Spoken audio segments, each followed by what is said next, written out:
nation thus far. Absolutely. And we'll be starting today with, some of the stories on the headlines. So, Fafi, we take us through the stories we have. Okay, so yes, viewers, this morning on the front page of This Day, we have a bold headline. After meeting with federal government, Labour calls emergency NEC to reconsider planned nationwide strike. It has a rider under it, two riders actually. Tinubu announces 35,000 naira provisional wage increment for all federal workers. And then the other one says Labour's request for higher wage to be presented to the president for further consideration. Above that, you have this title, Tinubu leads Shetima, others, to mark Nigeria's 63rd independence anniversary. Governors optimistic about nation's future. Country doesn't need to suffer current hardship, says PDP. And then going down a bit, you see there's this other minor headline. Otedola visits First Lady. And I think for now, that's about all from, This Day's front page. All right, on the Punch newspaper this morning, we have federal government okays allowance for senior staff. Labour may suspend strike. 1 died, 7 injured in Lagos-Ibadan expressway clash. Independence Day, APC berates PDP as opposition faults Tinubu's speech. And another headline here says, no plea bargain agreement with Emefiele, says AGF. And we have Tinubu lawyers kick as court orders release. Federal government issues first wholesale gas supply license under PIA.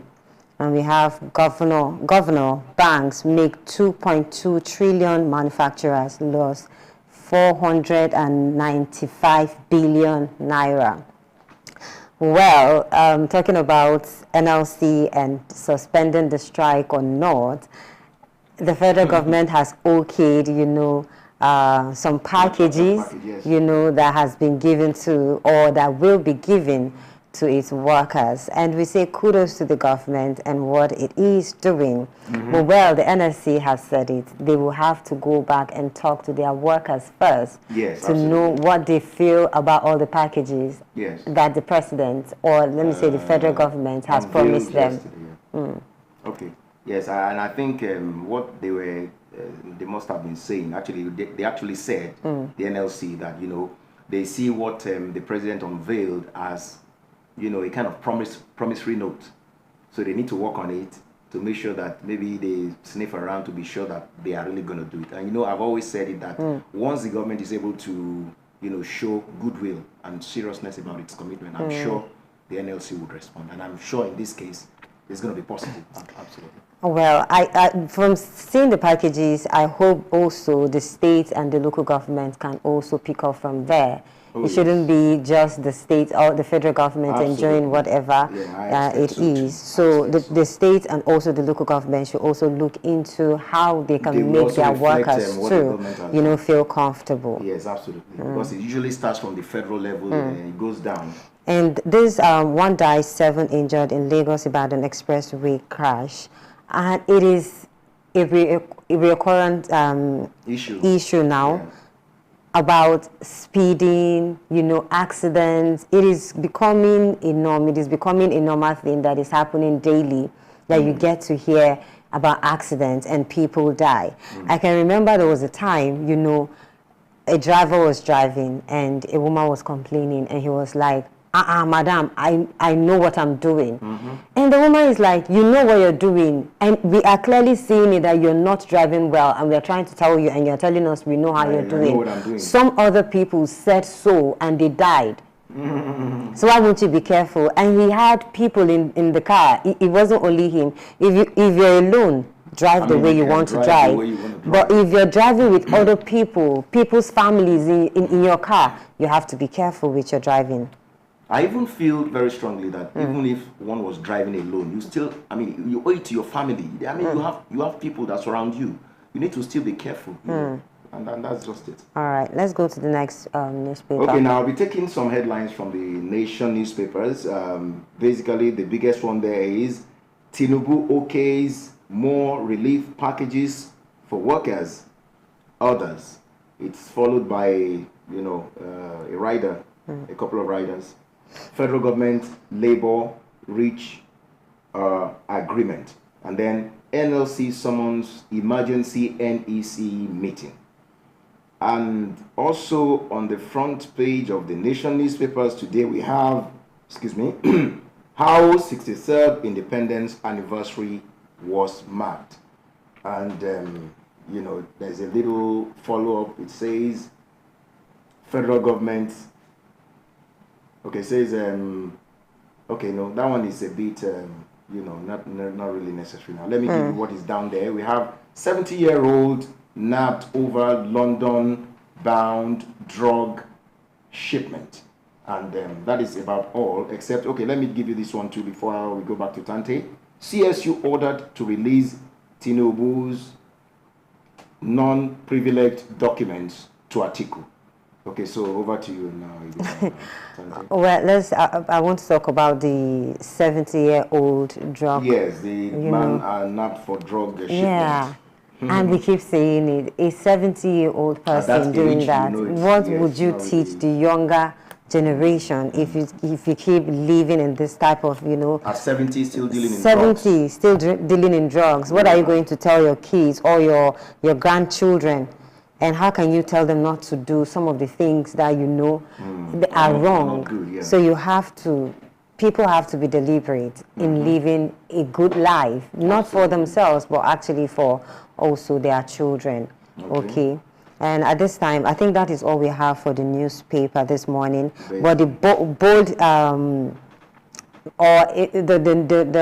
the headline that has been going round in all the newspapers today is about the federal government changing its gears and saying it is 35,000 now for its workers.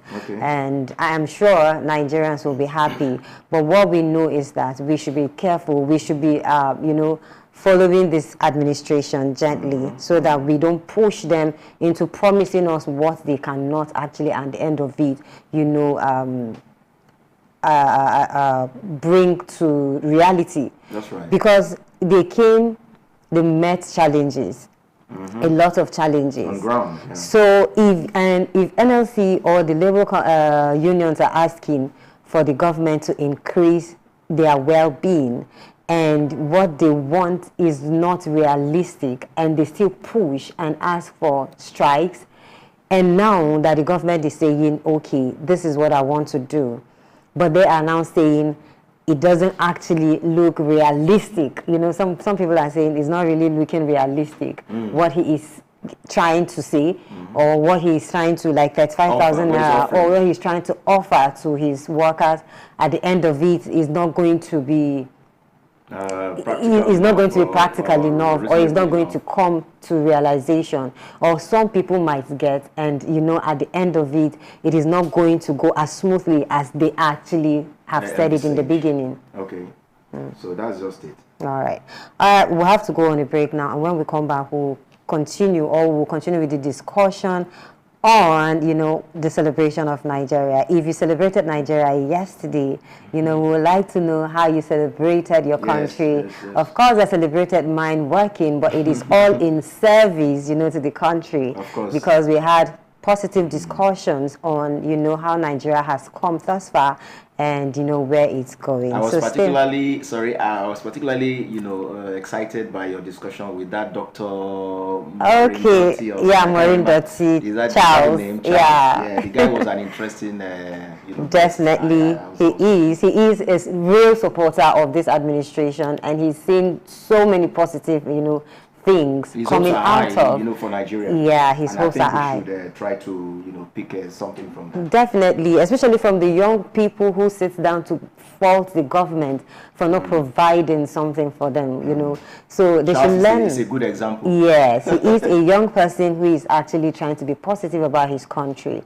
So every one of you has, you don't have any no excuse to say you don't want to celebrate your country. You can succeed still. Of course, you can succeed still. So we'll go on a break, and when we come back, we'll continue with the discussion.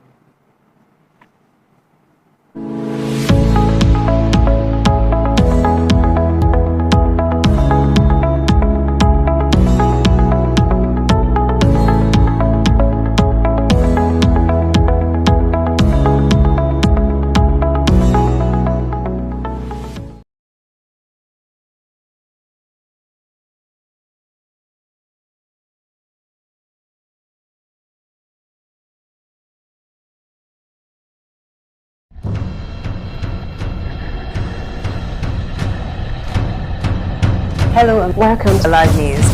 The immediate past Minister of Youth and Sports Development Chief Sunday Dare, the federal government of Nigeria has taken punitive action against the secretariat. Nigerians have expressed fear over the possible shutdown of businesses and job losses. See, things are just going higher every day. For the fact that going from here to Ombalin day before was at 300, but now is at the high side of 700, 800. The subsidy costs us trillions of naira yearly. Such as a vast sum of money will have been better spent on public transportation, health care, school, housing, and even national security.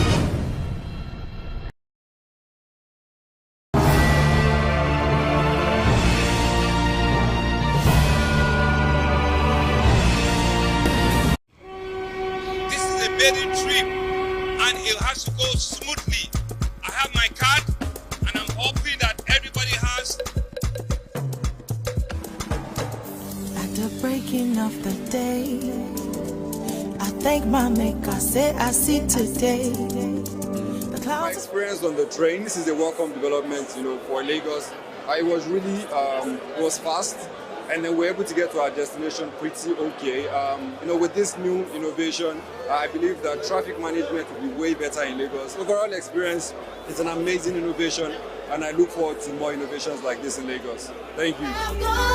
From the fury of yesterday to fame. The experience was very electrifying, very interesting. The students we brought really enjoyed the experience. We are from Lagos State Resident Registration Agency. Our card, like ID card, could also be used to board the train. My experience was very smooth. The landing was very subtle. I really enjoyed it. And for commuters coming in from 2 to Marina, it's going to be a smooth ride. You have nothing to worry about. I understand that it's a fully energized train. Okay, so the speed and the travel time will be really, really reduced, unlike maybe flying a BRT or a public bus. It's going to be a very subtle experience.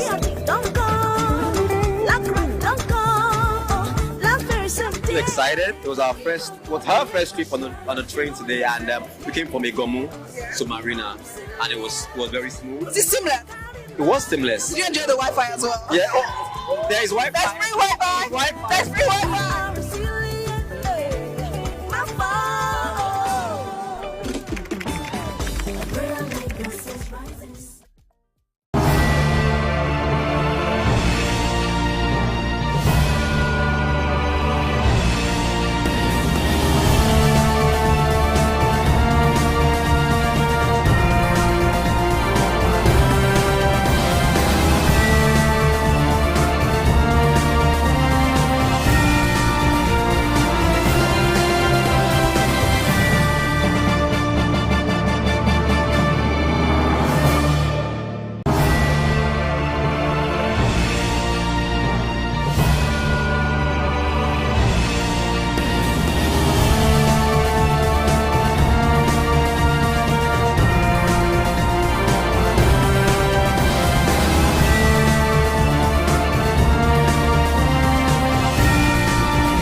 to this.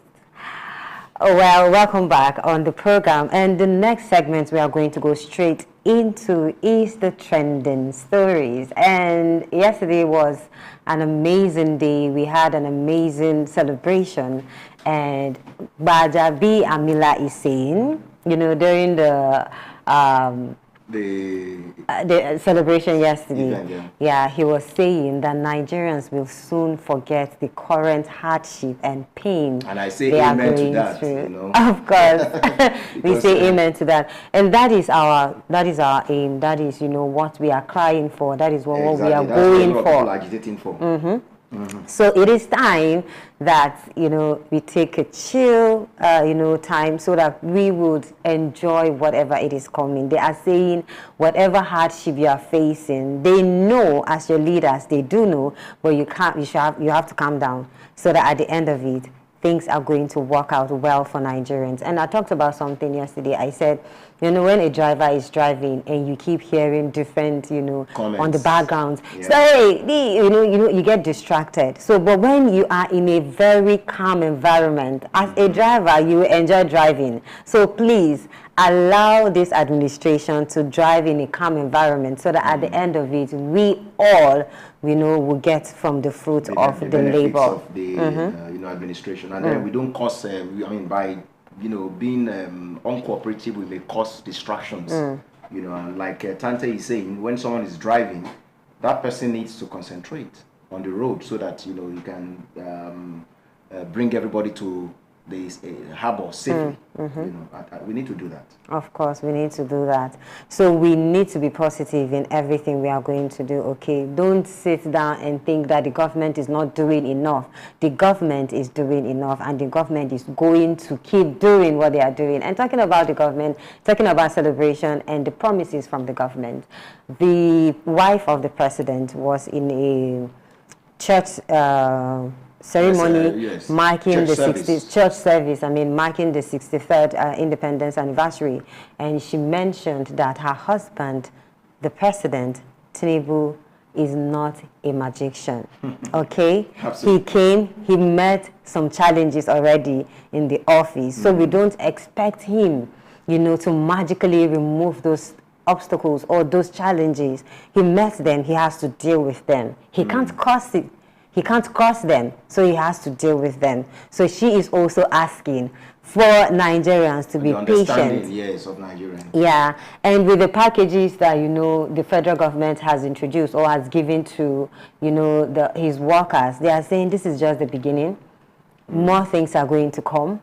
Okay. Yes, if Nigerians are calm, more things are going to come. And patient. Yes, and the subsidy is not going to last. You know, the hardship caused by the subsidy removal is not going to last forever. It is going to just be for a short period of time. And they are saying for the little period of time that, you know, the president, that the administration, for the short period of time, we should be careful, we should be calm, so that at the end of it, you know, we are going to eat from whatever, you know, we are laboring for. Absolutely. At this point on time. Absolutely. Let me quickly chip this in, Tante. You know, the package that was unveiled by the president yesterday, it was specific that it's going to be for about 6 months. Okay. So, and you know, it's possible that some Nigerians are feeling that, oh, why should it be for 6 months? Why doesn't it be continuous and all of that? But then we need to say this, that, you know, the government also has this plan that by the time some of the refineries begin to work, you know, at full capacity, and then some other things are put in place, we are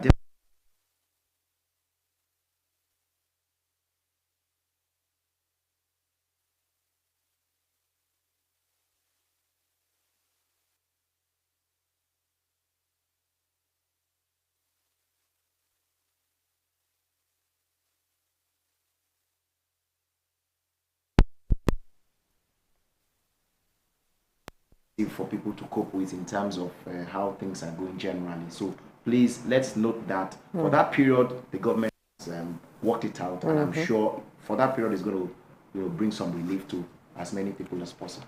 All right, going forward, the All Progressives Congress in Osun State has claimed that Governor Ademola Adeleke is sabotaging the administration of President Bola Tinubu by hoarding the 2 billion naira intervention, funds given to him by the federal government.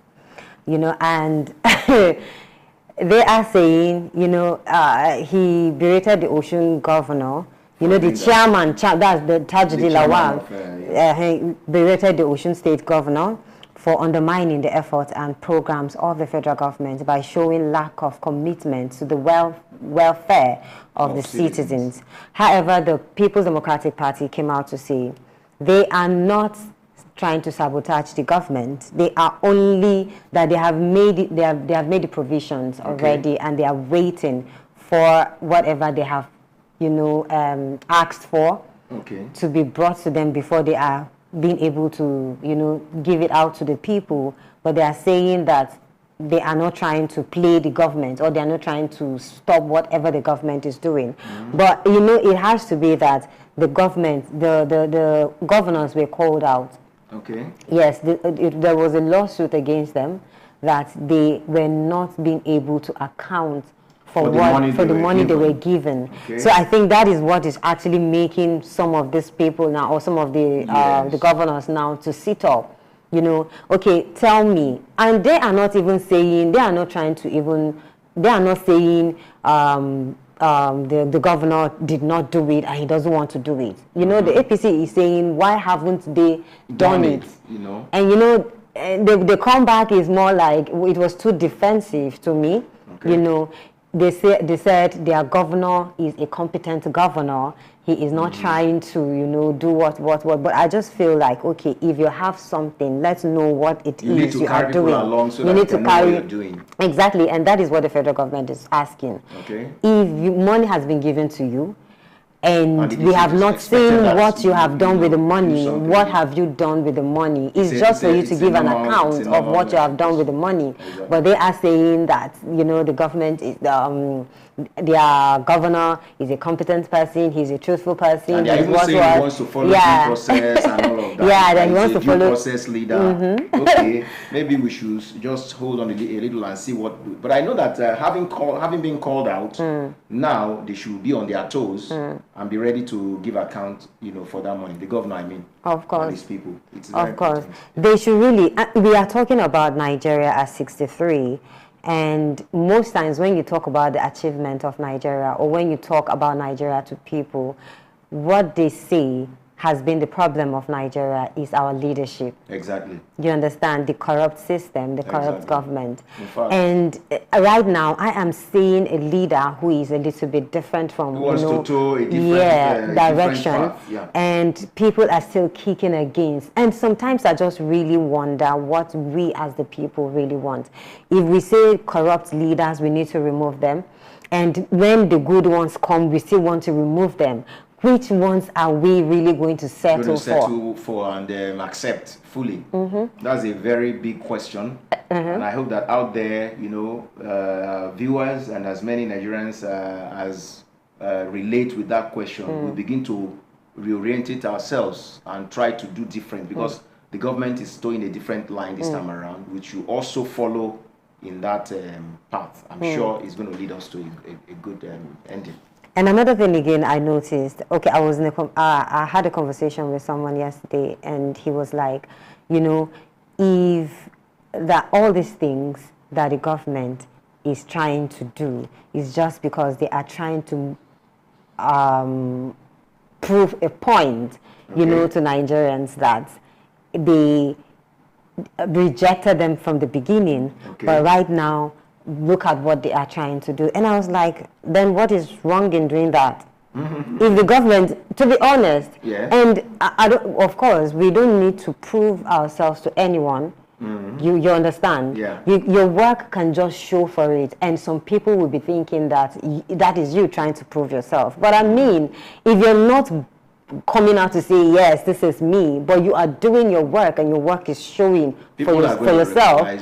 So they will recognize you, and no matter how it is, no matter how good or bad something is, people still tag it as bad or people still talk about you, or people still say so many nasty things about you. So, but if you feel that what you're doing is the right thing, of course, why not? Doing it. Yeah. So I actually say this to the government: whatever you're doing and you think that is right for the people, kudos to you. Yes. Yes, I think we need to encourage, the current government, so that they can really take us to that, point where we have been agitating to get to. You see, because without having faith in the government, I'm not sure they'll be able to do what they set out to do. And then we'll just keep on moving around in circles, So that is where you and I come in as citizens, When you are agitating for good leadership, you also need to remember to be a good follower. It's not just all the onus doesn't lie on the leader alone, because if the leader is leading well and you're not following well, there's a problem. So it's a two-way traffic. You have a leader who is willing to do tangible things for the people. You need to also be there to give him some kind of backup, give him encouragement and see what's going to happen. It's just a matter of time. Of course, it's just a matter of time. Just as even the planned strike and everything that the Nigerian Labour Congress is trying to do, is just a matter of time. Everything is going to end. In fact, with time, all these stories about the NLC, the TUC, the strike and all those things, before you know it, it's just become something like, so this is the past, actually, a thing of the past. So we really need to, be hopeful that, this administration is going to do us a great deal. We will still continue with the discussion, but for now, we'll have to go on a short break. We'll be right back.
Leave the phone. Okay, thanks for joining us again this morning on this show live this morning, and we really would just want to appreciate your presence there because without you we can't do anything. And next we are bringing on a public affairs analyst and you know, a very sound gentleman who wants to speak to us about the 63rd anniversary of the nation. We just celebrated yesterday, as well as the issues surrounding the package unveiled by the government of President Tinubu. So let me introduce to you Mr. Fatoyinbo Akinola. Mr. Fatoyinbo, are you there? Hello? Yes, I am here. Good morning. Okay, good. Good morning to you. How do you do, sir? I'm good. Happy independence to Nigerians. Thank you very much. Thanks for joining us on the program this morning. It's my pleasure to be here. Okay, so you quickly want to talk about the celebration yesterday of Nigeria's 63rd independence anniversary and issues surrounding the package unveiled by the president. What's your take on how things have been, you know, evening out? Thank you very much once again. Happy independence to Nigeria. Yeah. Okay. It's not a story of failure. Yeah. It's a story of good news mixed together with other feelings. Nigeria at 63 is a country, is a situation where the country is climbing the ladder of success under the leadership of our President Bola Ahmed Tinubu. And I tell you, regardless of the current hardship Nigerians are going through, there is still hope for this country. When you critically evaluate what Mr. President said yesterday, you will discover that there is hope for the common man in this nation. So for me, it's not a story of failure. It's not a story of what people generally are saying. It's not. It's a story of success, and we are climbing the ladder of success at 63. Okay. Now, what would you expect from the average Nigerian in response to the package unveiled by the president yesterday?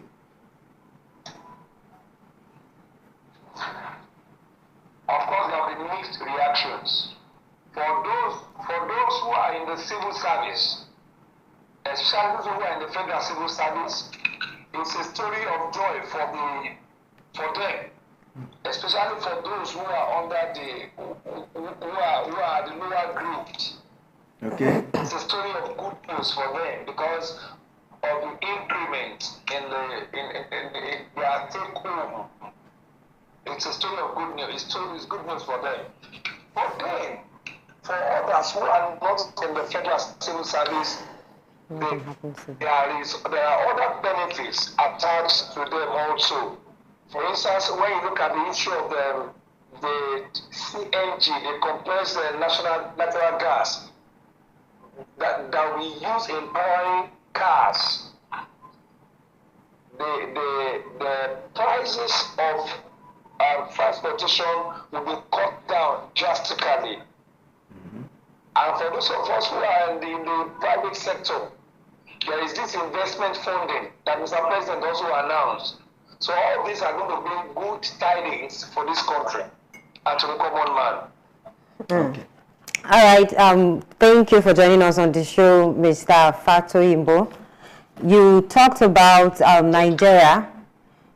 You talked about Nigeria as we're celebrating the 63rd independence anniversary. You said it is not a story of failure. What would you say are some of the significant growth, or what would you say are some of the significant things Nigeria has gained since gaining independence?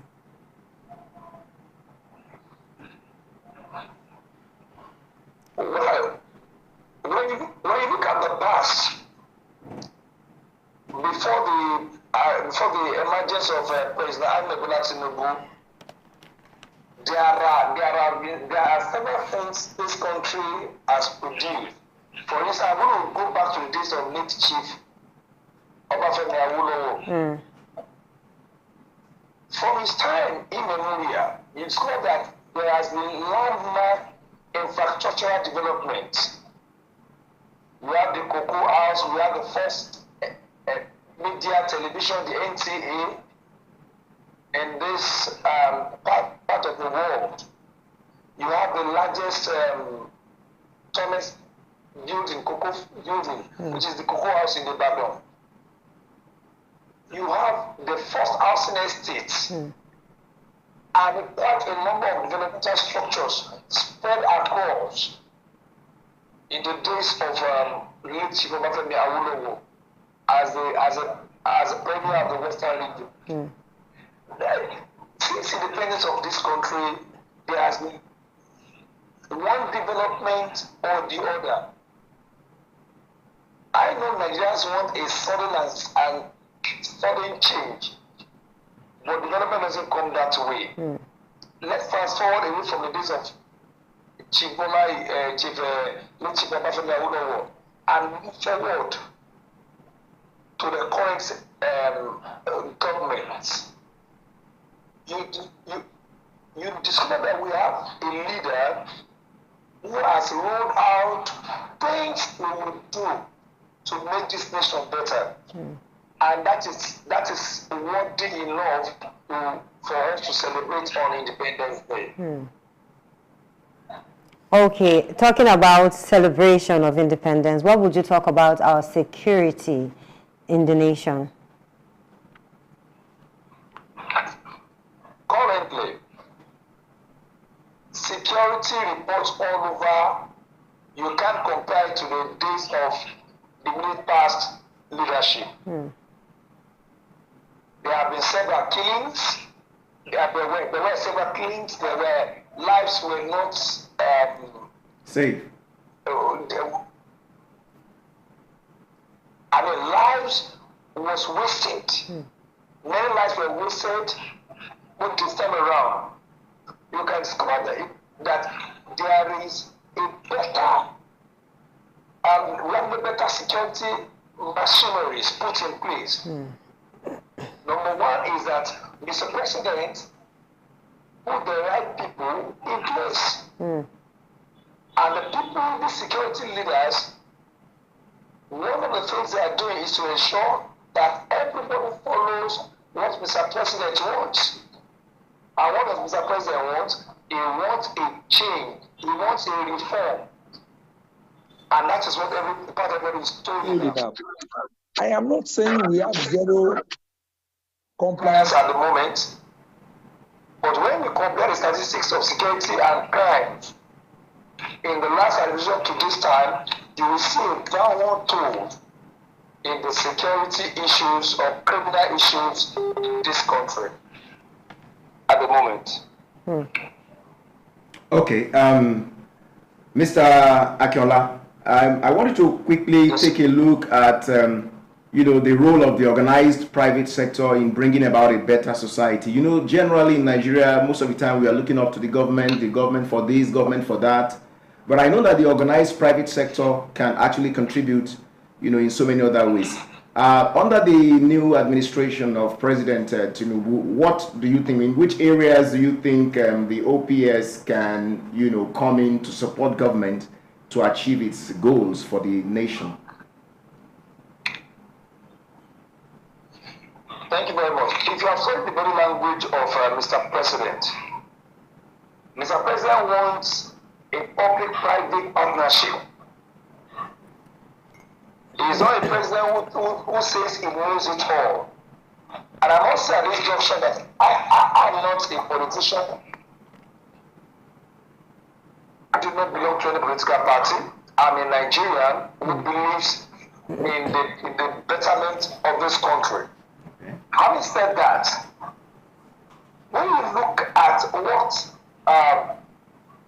Mr. President, the body language. He was outside the country recently. I was in a conference, online conference yesterday, where someone was talking about commodification of cassava. Using commodification of cassava as a means to revive Nigerian economy, Naira. Mr. President listened because he's a listening president. He listened to the young gentleman, and I was privileged to be part of the forum, packaging something for the presidency on how we can use cassava as a means of generating foreign income into this country. When you look around, there are very intelligent people in this country. A lot of Nigerians, almost all Nigerians are very, very intelligent compared with their contemporaries all over the world. And Mr. President is not just focusing on civil servants, he is also ensuring that people, the organized private sector, is also contributing to the development of this country. We all know that the government cannot alone move this country from where it is to the next level. I hope you are aware that the BUA group from tomorrow will begin to sell cement at 3,500 naira per bag. That is one of the things that the organized private sector is also, because Mr. President is also ensuring that the organized sector is also helping to achieve the desired reforms in this nation. That's about the housing sector. How about the health sector? Knowledgeable people are being brought on board to come to see how they can bring about structural readjustments in our health sector. I was also part of a meeting whereby some people from abroad came into this country and they were discussing about compressed natural gas car and how an average user of a car can place a kit in the car and it will use compressed natural gas, the CNG, and this will bring about the usage of their transportation to about 50%. So Mr. President is giving all opportunity to the organized private sector to ensure they bring their wealth of experience on board. Also, don't forget, when you look at the group of leaders, the ministers we have, and the people that Mr. President is appointing into leadership position, there are people who are well experienced, trained, who have been outside this country, who knows what it takes to move this country forward. So when you look at the group of leaders he has appointed, and you look at his body language in the organized private sector, you know there's hope for this country. And it has started from tomorrow with the Dangote group. All the organized sector will also follow. Okay. Thank you very much. And before I would ask Tante to take over again, I would just want to quickly ask you this. You know, the Japa syndrome has been, bothering, has been a source of concern to, well-meaning Nigerians in this nation, for the past couple of years or so. And this issue is directly related to our youths. What would you quickly have to say about, the need for Nigerians to review this issue? I mean, those who are directly affected, the youths, because maybe many of them actually, they have lost hope in the country and all of that. Can you just quickly say one or two things to them? And then we'll begin to run. I understand what we're talking about, the Japa syndrome. Exactly. I hope we are aware that most of these countries have also increased their visa fee and another fee to come to their country. It was yesterday that the UK government agreed that truly they are making money from Nigerians who are involved in the Japa syndrome. But the truth is that I will not blame the youth. They want a better life. They want hope. They want to take care of their family. They want to live a normal life as their contemporaries all over the world. But I tell you, with what President Ahmed Bola Tinubu is doing at the moment, many of those who are traveling abroad will come back to this country. Many of our doctors who have left will run back to this country. How would that be? With what Mr. President is doing, the education sector, the health sector, the transport sector, all this will produce more jobs. When you listen to what Mr. President said yesterday, by the time the organized sector have relief, all the companies that have been located from Nigeria to Ghana to other places will definitely come back to Nigeria. Don't forget, Nigeria is the largest black population all over the world. So we have the market. You can imagine if we have a car manufacturing company in Nigeria. What does that simplify? It means it will be easier to have access to cars. The issue of payment at the port to import a car into the country is removed. A lot of people of our youth will be gainfully employed.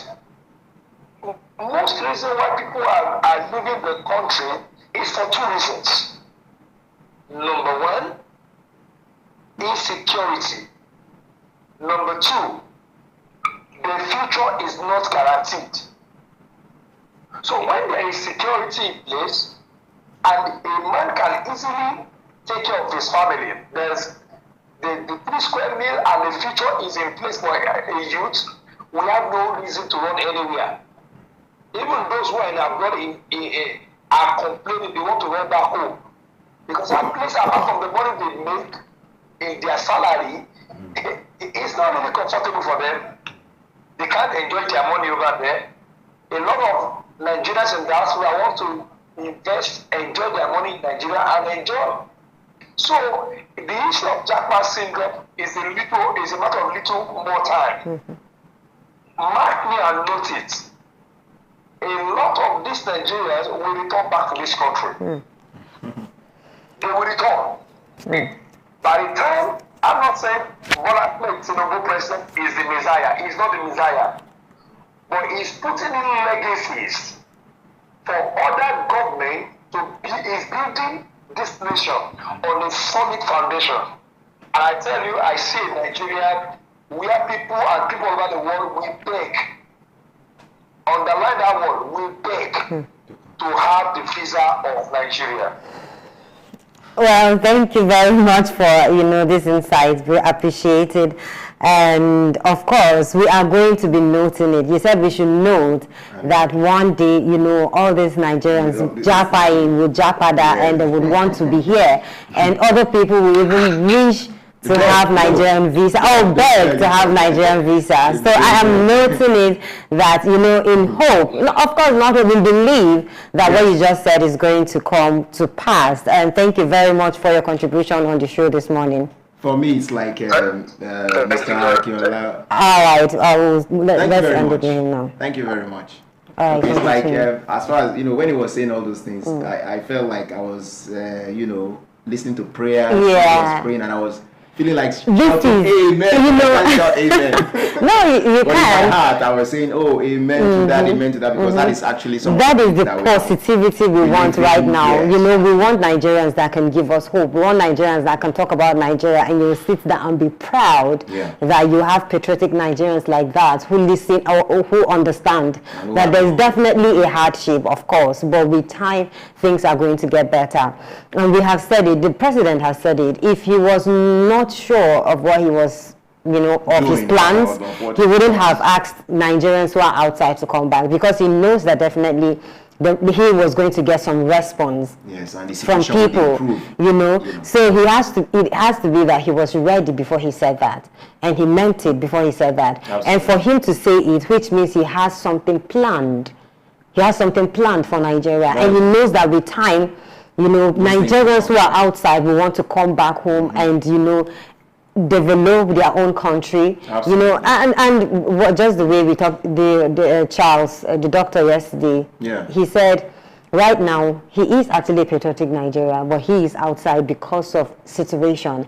But he is definitely going to everything that he is doing, he's also bringing his proceeds to Nigeria. He was investing for now. Yeah, in the country. investing. After some time, he's planning to come back. It is actually wise if you are investing, but if you are not investing, please put it in your mind that you need to invest in Nigeria, even as you're outside. But we would want you to come back and, you know, do whatever it is. Let's use our own products. The Naira is going high because of the high rate of importation this country is into.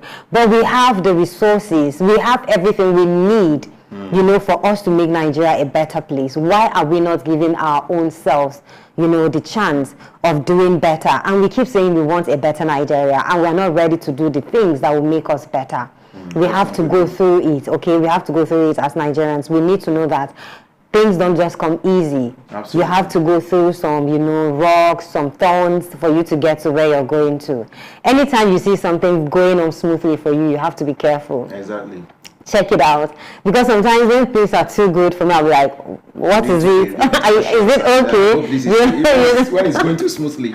Yeah, you have to be very careful. So you have to, you know, put it in your mind to work on yourself. Don't allow the government, don't put it in your mind, don't put it in your head that if Nigeria is not working, you think it's the government. It's the government. Who is the government actually? You are also the government. I am also the government.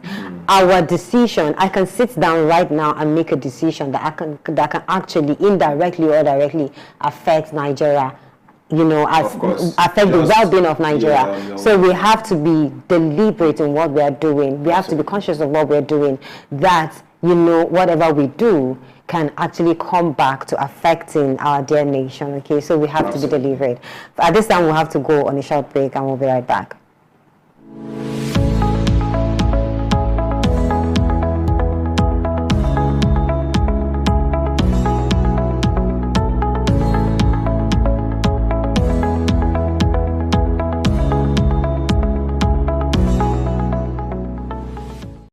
The land is green, it's green, oh, oh.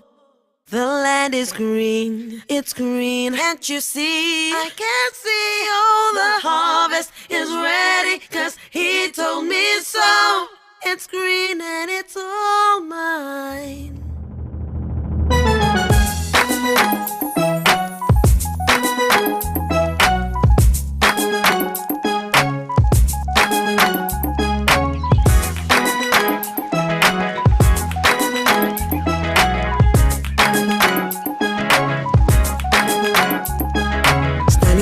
As the clouds go gray, the thunder roars and the earth sings. The season's just beginning. The sunlight it hides as the clouds make way for the pouring of my blessings. I will not be afraid. I see it now, I understand, I know. So I embrace it, dance in the rain. It's for my seed to grow, for every prayer and every seed I've sown. Lord of the harvest knows I'm reaping back 100-fold. The land is green, it's green, oh, oh. The land is green, it's green, can't you see? The harvest is ready, 'cause the Lord of the harvest told me so. It's green for me. It's green for me. Standing alone can be a heavy load, but my vows I won't be breaking. Though my heart is aching, I got a word and I won't let go. It's your will I'm seeking, so I keep on believing. I see it now, I understand, I know. So I embrace it, dance. Once again, it's time for me to grow. For every prayer and every tear I've sown, Lord of the harvest knows I'm reaping joy 100-fold. The land is green, it's green, oh, oh. The land is green, it's green, can't you see? The harvest harvest is ready, 'cause the Lord of the harvest told me so. It's green for me. I thought it was over, thought you were done with me, but we're just beginning. Whoa, my life is a journey. I will walk with you, I will go where you want me to. Yes, I will go. Come on.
Different tongues, we're united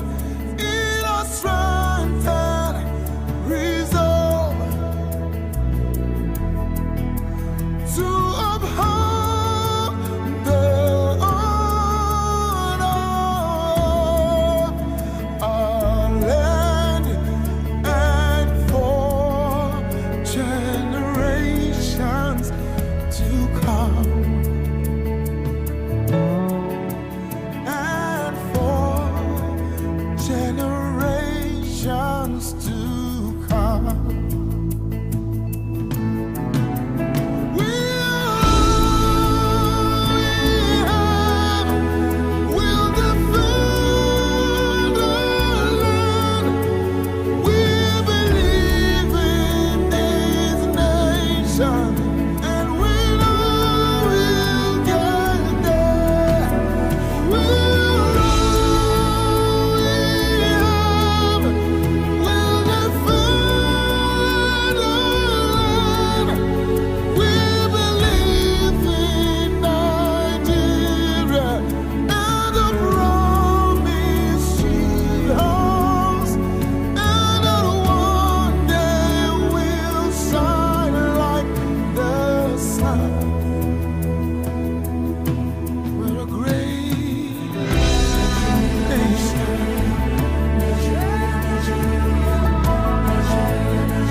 Welcome back. This is still the morning show, Alive This Morning, and I am Tante Azal, and I have with me in the studio Fafi Ebi. We've been discussing about Nigeria and the way forward, and right now we want to talk about, some of the things. If we are tackling Nigeria and we are saying we want Nigeria to be better, it has to be all round. We don't have to be talking about only what the government is doing. We have mentioned it that we as people or, as a person, what are you doing to make sure that Nigeria is great again? Absolutely. Well, in talking about some of the things, a university don, Professor Afeez Oladosu, has expressed regret over a chunk of Muslim faithfuls engaged in street begging across Nigerian state. Former Dean of the Faculty of Arts, University of Ibadan, expressed his disappointment on Sunday in Ibadan during the 2023 Delegates Conference and inauguration of the new Executive Council of the Political Awareness Group led by Dr. Lukman Fasasi. While addressing the people at the conference, Professor Oludosu insisted that it was the responsibility of the Muslim communities and organizations to put in place mechanisms that will stop or reduce begging among Muslims across the country. The professor of Arabic and Islamic Studies regretted that some Muslims faithful have taken begging as a profession, and that is where I stop my reading, taking it back to you to hear from your own response. Yes, Tante, I think this is a serious issue, and it is an issue that successive governments have tried, to resolve. Particularly, I know that in Lagos State, over periods of time, the government would take these people off the streets, take them to a kind of a rehabilitation center, if I can put it like that, where they are taken care of and all of that. There's but a particular one I remember was established at Ibute Metason, where they put them, they try to take care of them. But it's like most of them are used, to this lifestyle of begging and begging. And that's why it has become a profession now. Yes, really. And it's good that this Professor Ibrahim, who's calling these people out, it's even good that this is a highly placed person, talking to, people from his religious side. And I think we need to, follow up on what the Prof is saying and try to see if some of these state governments can work individually to, especially, in the northern parts where we have the predominance. Maybe they should start working on how this issue can be really dealt with. I'm sure there will be solutions if we look hard enough. It's not good enough at all. It is not good enough. And I don't know, begging is not even only it's not just the Muslims that actually beg, even though we know that in Nigeria, it is more like a culture for the Muslim faithful to beg on the street. Lifestyle, yes. It's more like a lifestyle. And that is why, a Muslim scholar is coming out to say, they are the ones who are supposed to, organize people, orientate people, tell people, they need to be educated. Yes, that these things, instead of you to be involved in this kind of thing, it's not better you go to school, gain education, be proper, live a proper life. Live a good life. It is more like you depend on what people give you, and if they don't give you, that means you don't have to survival, eat. yeah. I can remember back then in Jos, I was somewhere in the market, and a boy and his father were begging. They approached me, and he was saying it. I don't want to say it in Hausa. He was telling me to give them money, and when I left without giving them money, the next thing, this guy turned and insulted me. Can you imagine? It is actually very funny saying it now, but these people, it is more like, I give beggars, I don't know, but they just feel like they are entitled to, some things that you have to give to them. Exactly. As if it doesn't have to, because I give some other people. You don't know how many I've given before the time you asked me to give you. And sometimes the spirit talks, You know, sometimes you will see someone and your mind is telling you, give that person. Is not giving, yes. You understand? And sometimes you will see and your spirit is not giving. I agree. And if my spirit does not give, I don't. You don't, yes. You understand? You have to follow your spirit and so when I was saying, when I left without giving the boy anything, and the next day he just turned and insulted me. You know, and I was like, can you imagine? And if I had given him the money, he would bless. He would have said something like a blessing. I don't know, because if you think of insulting someone because he did not give you, I don't think your blessing will go anywhere. So I just feel like, so you don't have to be feeling or be carrying the sense of entitlement as you go around thinking that people will get money and give you. It is not possible. Do you know how people have, you know, have had to work so hard to get what they have? If people give you money, trust me, it's not, most times people don't give because they have so much, yeah. They give because you need more and they feel than what you know. Yes, and the fact that the urgency in your own need is probably higher than mine. So if I have something and I want to give to you, or I feel okay, you need this thing, and I don't at this time, then I can give it to you and it's fine. Yeah. But don't sit down thinking that somebody will go suffer, look for the money. If you see the person wearing, because you see the person working clean, and you know how people can package these days. You can see someone looking very proud on the street. Trust me, he probably does not have 5 naira. What are you saying? It is possible that the person has had to trek from where he was going or coming, you know, So you don't have to look at someone and think the person has to give you something. You have to work on yourself. Exactly. And then let me quickly say this, because you just said something, you may not know it, something very, very significant, that, you know, once you give some of these people money, they think they are entitled to it. That's what, you know, somebody very close to me calls the entitlement mentality. Very bad. Yeah. You know, looking away from, you know, the streets now where you give beggars money. It could even be between me and you, Tante, and maybe you felt like, you know, like you listen to your spirit, like you said. Is it even good you listen to your spirit? Oh, I do. Concerning that guy, by the way. I've been listening to the spirit. So, you know, what I'm saying is, if you gave me something just because you felt, oh, I appreciate, you know, the way I relate with this person, and you gave me a gift, and maybe in the next 2 months or so, I'm expecting Tante to give me a gift again, you know, and on like that. It's bad of me, because you gave me not because you know, I didn't ask you. You just gave me, you know, it was a free will gift. So I shouldn't now begin to say, after a month or two, if Tante doesn't give me anything, I begin to feel angry when I see Tante. It doesn't make any sense. Oh my God! That is what a lot of people do actually, and we need to be very careful of that. You know, yes, and please, to the Muslim faithfuls, look for something to do. This is not to provoke anyone. This is not for. In fact, is an Islamic scholar that was saying it. I'm happy so that yes, and he said it starts. You know, this is what they say: charity begins at home. Exactly. Yeah. So if you want to correct something in Nigeria, you have to correct it with yourself, within yourself, within your space. If you are this person, or maybe you beg for a living, you have to think, what can I do? Of course, there are people who actually can't do any other thing. You understand? And we really understand with those kind of people. But you know, these days I have seen on the internet where you would see somebody without hands. They only use their legs for both hands and legs. To do and you see, and you see some people without legs, they only have their, you get. Such people deserve to and they are doing miraculously well. Yes. In fact, to rub your back, I have seen a couple you know, beggars like that, that with only just one hand, you know, they are still selling maybe handkerchief.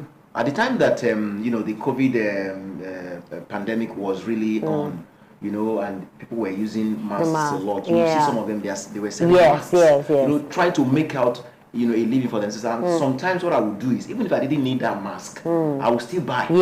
And then sometimes I would leave the extra change if it's not, you know, if it's something I can afford. I'll just say, or go with the change. Something like that. So it is actually very encouraging to see that. I know one guy in Jos. He is now a traffic warder in one of the places like that that I know. Areas. Yeah, one of the areas that I know. This guy started just like a joke. And now he's on the newspaper. I read about him last week. Okay. He was narrating his story. He's on the news now. Yeah, he's on the news now. He's in Jaws. Like, I pass him all the time. Okay. And people have been saying, oh, you know, somebody can just pass and just drop and give him money. Because people love to see that for the fact that you have deficiency, you're not keeping yourself and making people pity you. Yeah. He's not pitying himself. He's not wallowing in self-pity. He's coming with whatever need to work. Yeah. He told a story about how his father dumped him because he was useless.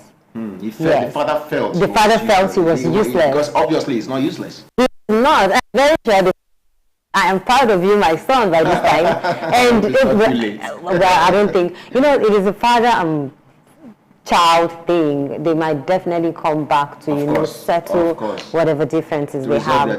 But it's really, really very difficult for you to say you have actually abandoned someone, and after getting money or making money, then you now come back to the person. It is not good enough. So we have to.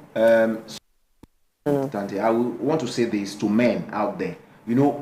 I've read a lot of stories. I'm not saying that women are not involved, but please, if you are a man out there, make sure at no point in time would you abandon a woman, maybe because I've read stories of a man who abandoned his wife just because she gave birth to maybe twins or triplets.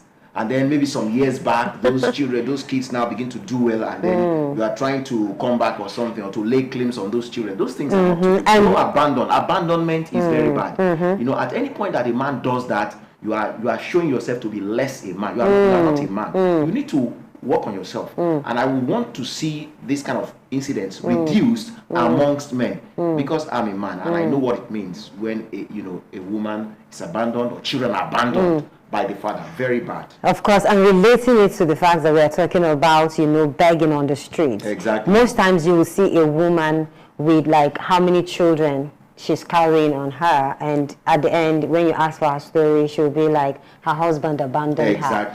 And sometimes you will see them with some like little infants. Babies, yes. Then they will say the husband abandoned them in the hospital. It's very painful, yes. Because after giving birth, they noticed that one is there. And also because probably the child has an issue that they don't have money to so it is really not nice that you leave people on the street like that. If they're talking about Nigeria and how we want to move forward from where we are, and to be in a positive light, you as a person, please, if there are some things you are doing, of course we are going to search ourselves, yes, you and I will search ourselves for us to make ourselves better for the betterment of this country. So please, for beggars on the streets, try and look for what you can do. And I'm very sure that they have some Islamic bodies who can actually support them. Yes. If you have, and they are very, very united. They are supportive. Yes. They support themselves. That's true. So if you have, I am very sure if you have something planned for yourself, you can meet someone, relate your plans to the person, and I'm sure the person is going to help you out. Yes, yes, it's very, very important. And let me quickly say this, that since this professor has already made this call, I would like to see other, like you mentioned now, all the other Islamic bodies rallying around him.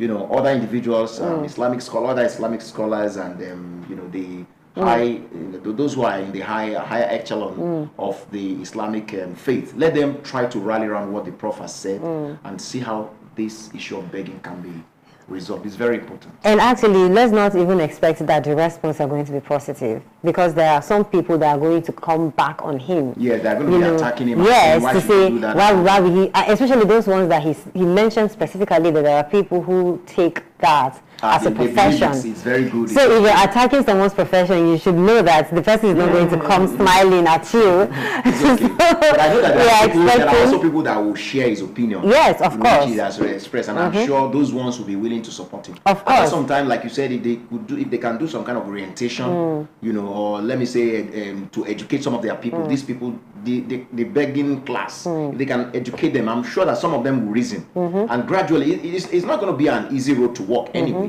It's just like when we're talking about Nigeria, that okay, now President Tinubu is ready to rebuild the nation. We need to be patient and all of that.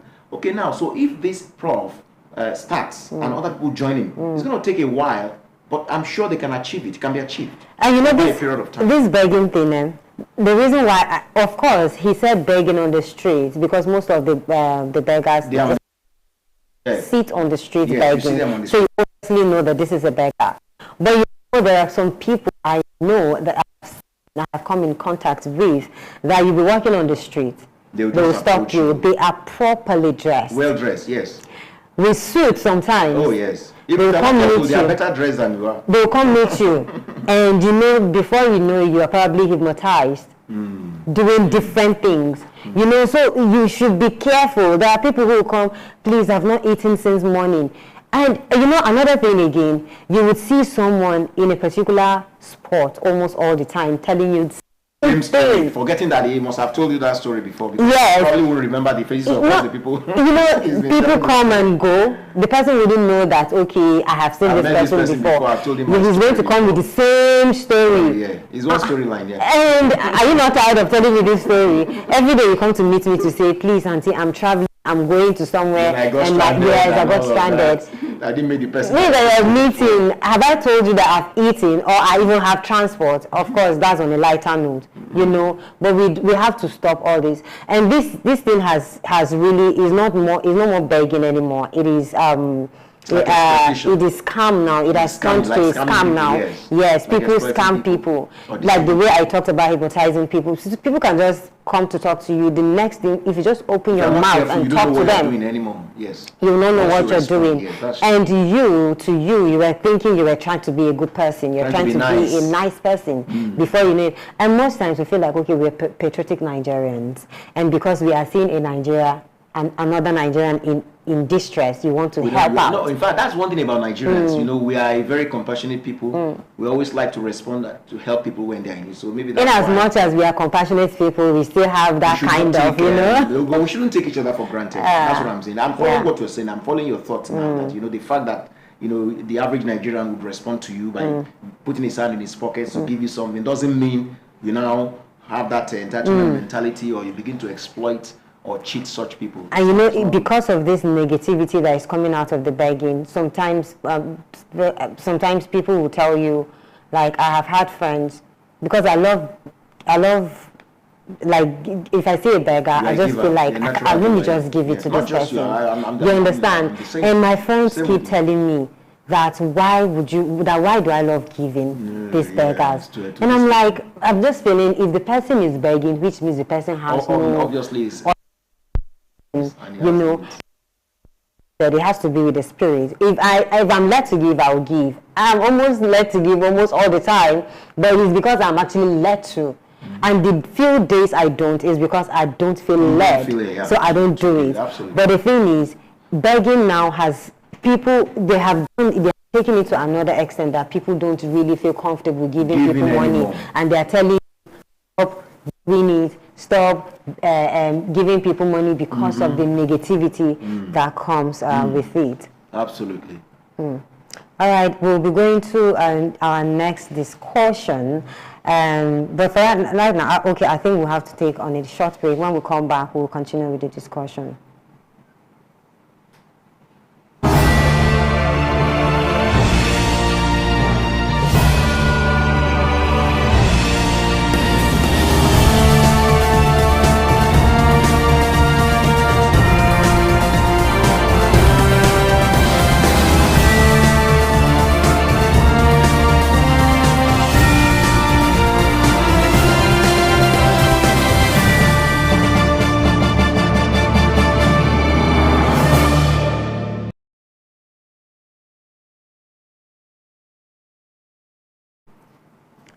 Two persons suspected to be involved in the killing of a seminarian, Naman Stephen Ngofe, in Kaduna State have been apprehended. Recall that some gunmen suspected to be terrorists attacked the Catholic Church parish house in Kamanton Zango Kataf local government area of Kaduna State on September 9th and set the place ablaze. It was during the attack that the seminarian was killed. On Monday morning, revealed that troops of Operation Safe Haven, a security task force maintaining peace in Plateau and some parts of Bauchi and Kaduna State, have arrested 2 persons over the alleged killing of the Kaduna seminarian. Well, this is a good one. Kudos to the security agencies. I can see that these days they have been up and doing. You know, there have been, you know, a couple of attacks here and there, and I've been hearing also how, you know, prompt they are in putting efforts to see that those people behind such killings are being apprehended, and we can see positive results that, you know, these people have been apprehended, and I hope that, you know, it is actually a proper arrest, you know, and these people are going to go through the law in full. It is not like, okay, they have been arrested. After the arrest, what happens next? Good, very good line of thought, Tante. But for me, apart from appreciating the security operatives for doing a good job in this case in particular, and generally, I would sincerely want to just say, you know, I wish that those who engage in killings that have religious undertones should please, for God's sake, just try and stop. You know, because we don't gain anything by doing all these things. Do you know the number of lives that have been lost, you know, to such killings? It's almost, I mean, unthinkable. So, but please and please, those of you out there who are doing it, I don't know for what reasons, but I want to plead that you please stop, because life is too valuable, is too important to just be cut short like that anyhow. And you know, most times the killings in Nigeria is being, you know, said it is politically, you know, motivated. I just really wonder why people who we elect these people, put them there for them to, you know, protect us and you know, bring a workable Nigeria for everyone. But these same people are the ones, you know, sometimes the stories go around saying that some political, and you know, most times the government at that present time is not the one actually, you know, most times doing this thing. Is the opposition sometimes, you know, because they want to sabotage what the government is doing. As if it is the government of the day that is responsible. Yeah, so that at the end they will say this person's government is no, you know, there was insecurity, he's not responsible, he's not taking care of. And we've been talking about Nigeria and the way forward. We've been pounding on insecurity because that is one of Nigeria's biggest challenges right now. Absolutely. Because insecurity, the effects of insecurity waters down to all other sectors. When you talk about agriculture, when you talk about educational sector, when you talk about manufacturing sector and all those things. And now the affect the security agencies. You hear about security personnel being killed. Yeah. You know, so it is really, really, you know, out of hand. We have to, you know, be very, very careful as Nigerians and how we involve ourselves in this kind of crimes. Because I can remember one time, you know, during the bomb, it was more like the bomb blast thing was a uniform thing. Before you know it, here bomb blast here, the next thing bomb blast in Abuja, the next thing bomb blast in Jos. In fact, in Jos, the bomb blast here, there was a bomb blast in Terminus, there was a bomb blast in Dadinqua. There was, like, you understand, it was just like that, You will hear about, you will see someone and greet the person, the next thing, bomb blast happened, the person's hand has removed, or the person is like, it is not proper. And all these things, we are saying, all these things will come back to the fact that it is a government or it is a political group that is causing this kind of chaos for the other for the government of the day to be seen as irresponsible, just the way you mentioned. Yeah. We cannot live like that. Absolutely. If we are talking about a workable Nigeria, what are we going to do about insecurity? If we cannot talk about the economy and how we can grow it when we still have insecurity eating us deep like this. We cannot talk about, okay, right now, Nigeria is considering putting more of its effort in agriculture. Because it is more like we are a little bit laid back in agriculture because of the crude oil. But yes, it is high time we stopped thinking that way, you know, coming back to say, if we want a better Nigeria, is for us to be vast in thinking. You know, let's put our minds in different places and see how we can bring Nigeria to a proper organization. So if we are going to do it as a person, what are you doing to say, if they say you go kill this person? Okay. How is it to your own benefit? Is it just because of the money they are going to give you? Exactly. The money is not even much. I can remember during the bomb blast at Division, during the bomb blast, they caught a small boy who even said, and you know, most times the terrorism is seen like, okay, it's Islamic, Muslim people, is the Muslim, or the herders did this.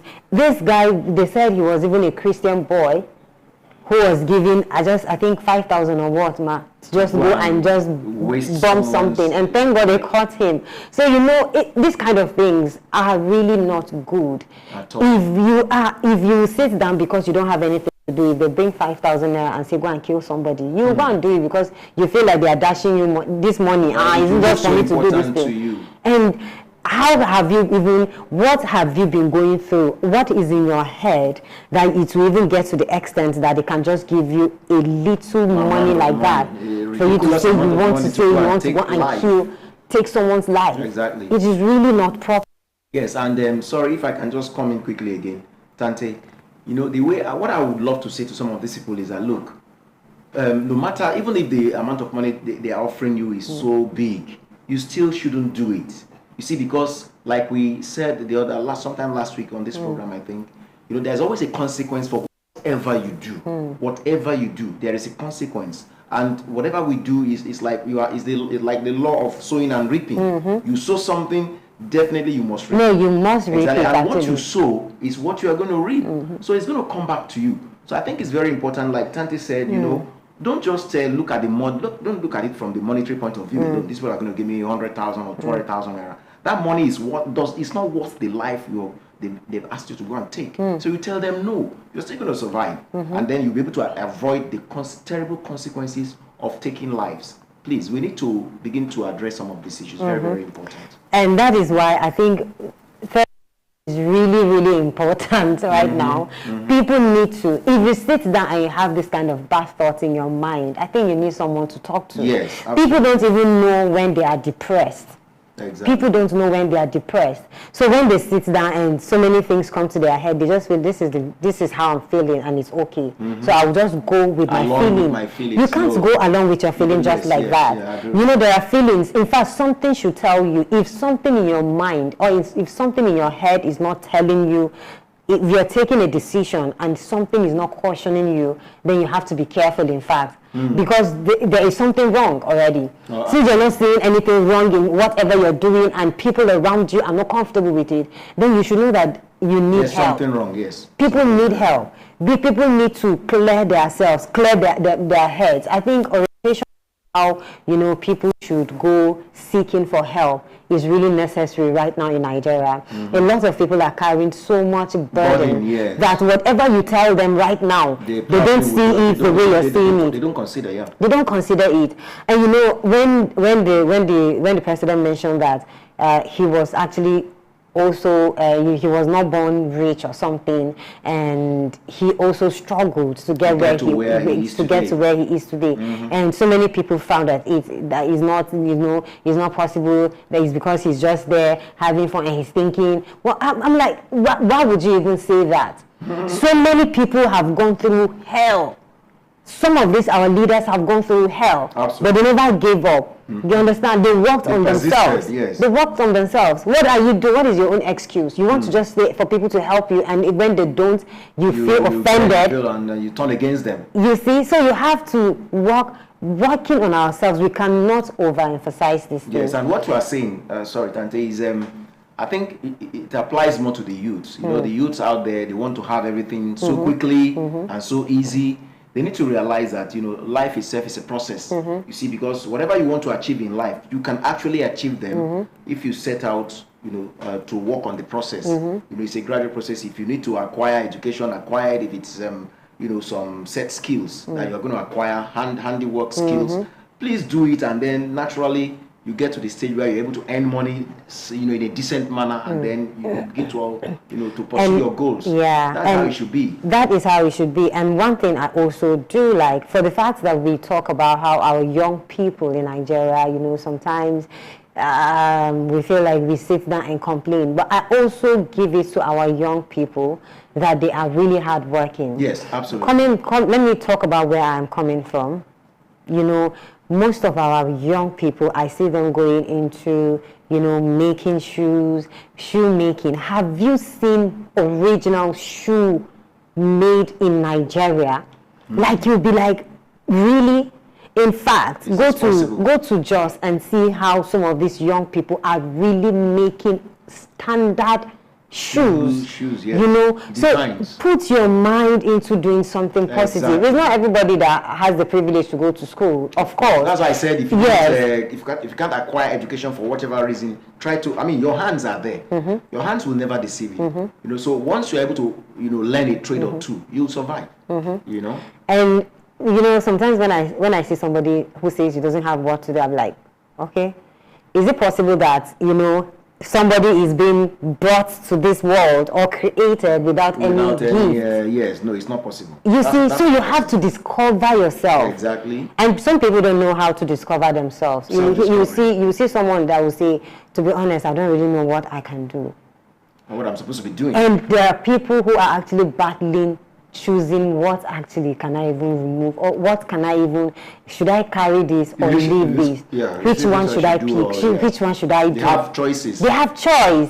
And you're just there, you're just thinking, what next? What can I do? I don't have anything to do. It's because the person has not discovered what he's set out to do. That if you don't go to school, you can braid hair.